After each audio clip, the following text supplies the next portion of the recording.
You know, psychology says that lots of people create your first impression within a period of 7 seconds they met or see you. That is, it only takes 7 seconds to say whether you are a confident person or not. Confidence is really an important factor of our personality. It shows what kind of person we are and also give the power to influence and attract other people around us. Confidence is something that will help us to face the challenges and adversity that will definitely came into our life and help us to stand out in the world. A confident person will achieve success in life both personally and professionally, in terms of relationship with friends and family, or boss and colleague, or in term of performance like extracurriculum activity we do at our school or college, or the presentation that we have to present at our office. Think confidence as a big red balloon that can go very high sometimes, but sometimes it can deflate or even burst. Surely you have seen this in many people who have such a high confidence achieved massive success in life as compared to a lower one. But don't worry, we do have power to cultivate our own self-confidence. And in this video, we are going to teach you how you can gain self-confidence and achieve great things in life. But before discussing how to gain it, we must know what are the reasons or signs that shows that we are lacking in self-confidence. Because if we know how and when we are lacking, then certainly we can find ways to improve upon it. Many people lack in confidence, and this may be expressed in a multitude way, such as through your actions, word, and even your appearance. So here we came out with 9 possible reasons that shows you lack in confidence. Number 1, you lack in taking actions. It is the major reason behind most of the people that have low confidence. If you are not taking that action towards the opportunity that coming in your life in terms of little challenges like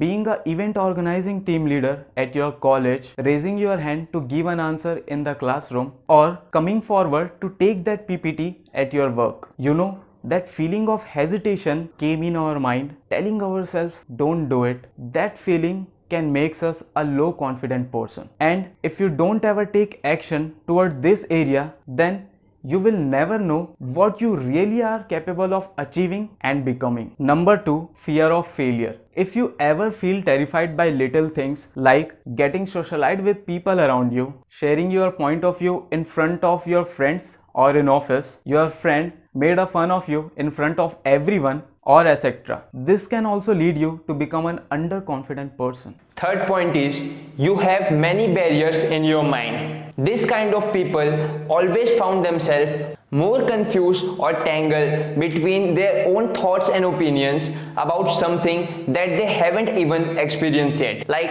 I can't become such an intelligent person like him, I can't do such things that he or she is doing, I can't have such level of communication skills like the other person have. And if you are this kind of person, then you will always find yourself achieving less and your confidence bar will always go low because you are building more and more barriers in your mind. Next point is you see your self-image as very low and dull. Have you ever got discouraged by looking yourself on the mirror and just thinking why I am like this? And always pitying yourself for how you look, how you talk, how you socialize yourself with others.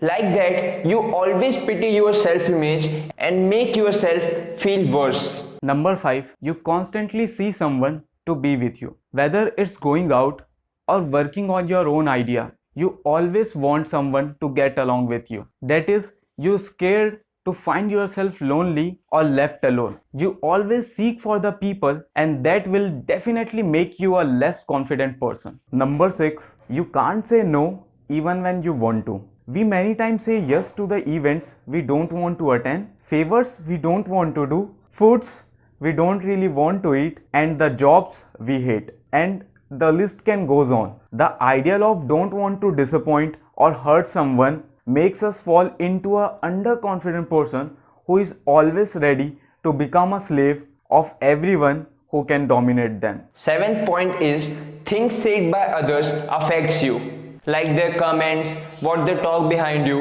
etc. For example, if someone came and tells you today that you are looking very pretty, and after that you feel so and become so happy to see yourself in the mirror and thinking, yes, I am really pretty. But on very next day, if someone tells you that you became fat or you are not looking very good, and if you feel bad after that, that means that you are lacking in self-confidence. See, asking for a feedback or someone giving you a compliment is good to have. But if you only feel pretty when someone tells you, then your beauty, your happiness, everything depends on others. Like that, if you always worry for what others said about you, about how you look, how you talk, how you behave, or if you seek validation from others about your work, your life, your relationships, then this shows that you are very underconfident person. Next point is, you are bad at decision making. If you are a kind of person who always passes the decision making task on others, whether it's a small decision or a big life decision, like you can't decide what to eat, where we should go, or what I should do ahead in my life, which career will be better for me. Now, I am not saying that we should not take advice or suggestions from others, but relying too much on other suggestion will make you a very less confident person. Number 9, you isolate yourself. There is a fine difference between being alone and being isolated. In one case, you are left by others, and in other, you are not interested to be with anyone. If you always cut yourself with people around you and don't want to be with your friends and family, like avoiding going to the parties or meeting with your friends or sitting alone in your classroom, this can also lead you to become an underconfident person. So these are the possible reasons why you are lacking in confidence. Note down which of these points are true for you, because in the next part we will going to discuss the methods that we can apply in our life to become more confident person. Till then, take care.